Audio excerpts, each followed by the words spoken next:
What's going on, guys? Welcome to the video. Today I'm gonna give you my 5 best tips for getting a six-pack and maintaining it all year round while continuing to build muscle and get bigger. So if that sounds good for you, let's get started. It feels right, yeah. I can only say that it feels right.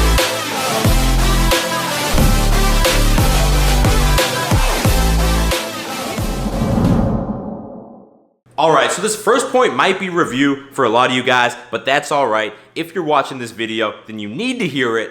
Number 1 is to build your base. So right now, if you're a skinny guy and you don't have a lot of muscle mass, then you need to be focused on gaining weight and getting bigger. You have to delay trying to go for the six-pack, because right now, if you try and burn fat, the amount of fat you're gonna have to burn to see your very small little ab muscles, it's not worth it. It's just gonna leave you looking like an emaciated child. Now, on the other hand, if you're overweight and you have a thick layer of fat that's covering your abs, the only thing you should be worried about is dropping weight and burning that fat, because otherwise you're never gonna see your six-pack. All of that being said, the rest of these tips are gonna be for everyone else. So you have at least a little bit of muscle mass, and maybe you have some fat covering your abs, but not too much. So let's keep it rolling.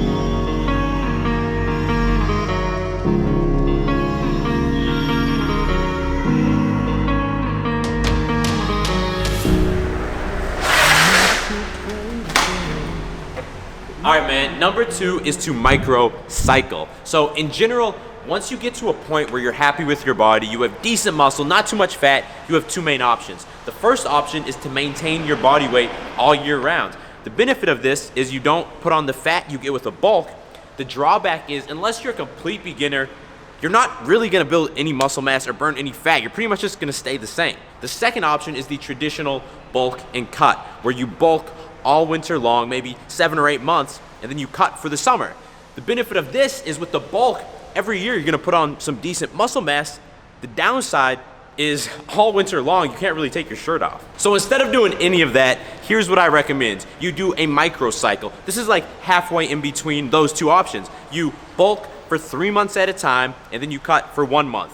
During that bulk, you gain about 2 pounds per month, because that's the most our bodies can really gain anyway. So that's gonna be 6 pounds total. And then for that month that you cut, you lose maybe a little more than 1 pound a week. So you end up losing about 5 pounds for that month. And if you're doing this right, then you're gonna gradually gain weight and muscle over time, but you're always gonna maintain a six-pack, because as soon as you're getting to that 3-month mark in the bulk, where you're starting to get a little soft, you're gonna switch and you're gonna cut for a month. I hope that makes sense, bro. So guys, before I hit my workout, I wanna give a quick shout out to G-Shock by Casio for sponsoring today's video. Right now, I'm rocking their GDB 800 watch.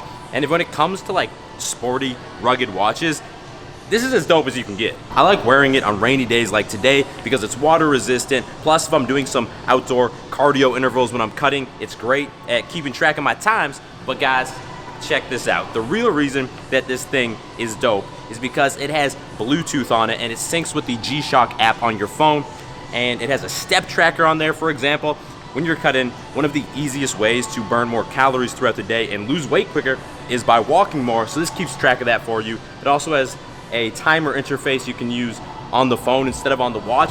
Basically, it's dope. Anyway guys, if you're looking for a good sports watch, I cannot recommend this one highly enough. Just click the first link in the description to check it out.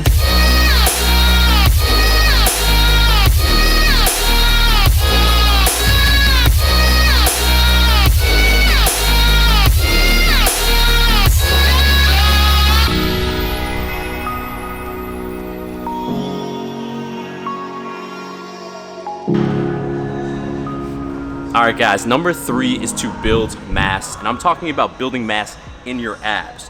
When most guys are training their abs, they tend to do like super long planks or super high repetition exercises like mountain climbers, and these things, like planks for example, are good for building inner core strength, which can help prevent lower back pain.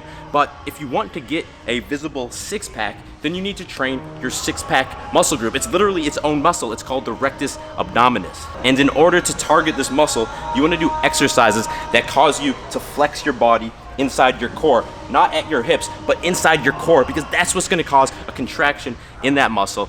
And another thing that's super important is that building up your ab muscle is the same as building any other muscle group. You don't want to do super high rep work.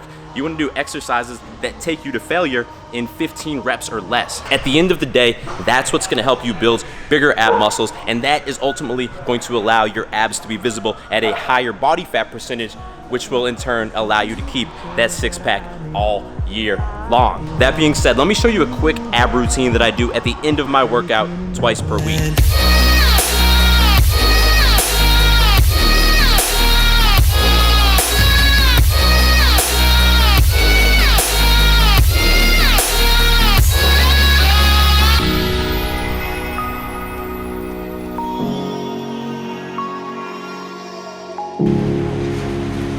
All right, guys, workout complete. Let me show you what my abs are looking like right now. Keep in mind, first of all, this is not great lighting. Second of all, I'm at my chunkiest right now. Like, I just finished my bulk. I'm just starting my cut, so I'll be getting a lot leaner. That being said, I'll stop making excuses. That's what I'm looking like with the flex going. That's no flex.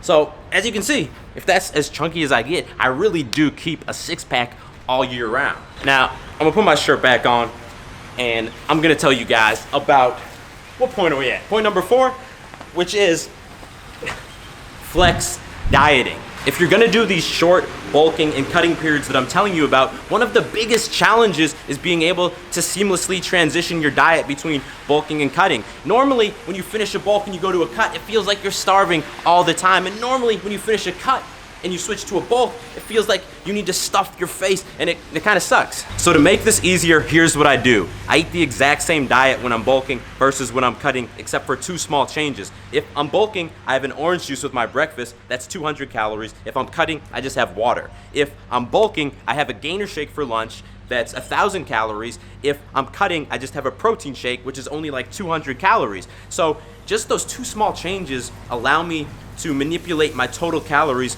by plus or minus 1,000 calories per day, and I'm still eating basically the same amount of food, so my hunger levels, they stay pretty consistent. So I recommend you apply that same principle to your diet. And right now, if you're kind of confused, you don't even know what type of diet you should be following to start with or what type of workout routine, then good news, man. I actually created a free physique quiz where you basically just answer a couple quick questions to analyze your body type, and then it will recommend the perfect workout routine and diet plan specifically for you. If you want to take that quiz now, just click the I in the top right corner or the link in the description.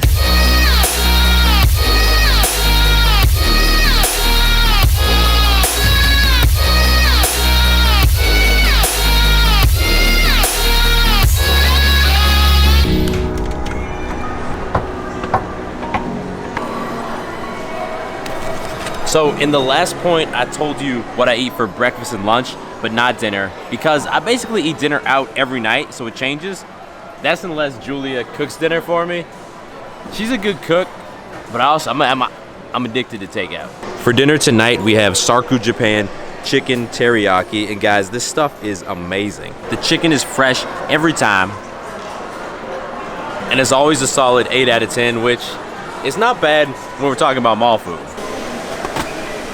And yes, guys, I realize eating out all the time might not be the cheapest option, but as long as you fit it in your calories for the day, it's gonna have no negative impact on your ability to either gain weight and build muscle or lose weight, depending on what you're trying to do right now. So, guys, number 5 is six-pack shortcuts. And yes, at the end of the day, there are no real shortcuts to getting a six-pack, but some of y'all will get that reference. But there is something that fitness models do before they have a photo shoot to make them look lean, to get rid of that stomach bloating and make their muscles look full. And this is something you can steal and use for yourself if you know that you have like a pool party or spring break or some events coming up where you know you want to look shredded for a few days. And here's basically how it works. When you're 4 or 5 days before the event, you want to stop eating most of your carbs. You want to really limit your carb intake. So cut out things like breads, potatoes, starches, sugars, and you want to do that for maybe 2 or 3 days. And then you're going to look lean in your stomach, but you're going to lose a lot of your muscle size. You're going to look flat. So then what you do is after those 2 or 3 days, you reintroduce carbs, a high amount. You start eating a lot of carbs for like 2 or 3 days, and then at that point, you're gonna have gotten rid of that stomach bloat, and your muscles are gonna look full, and you're gonna look pretty fucking good. But it's important to note that this is not a long-term strategy. After a few days of eating high carbs, you're gonna go back to looking like your normal self. Anyway, guys, I'm gonna wrap the video up here. Those were my 5 best tips for having a six-pack all year long. If you made it all the way to the end of the video, what are you doing, man? Make sure you give it a thumbs up, and if you have not subscribed yet, click subscribe and turn notifications on, because I release videos just like this every Monday and every Thursday, and you don't want to miss them. I will talk to you in the next video. Stay beastly. That doesn't sound right. Stay beastly!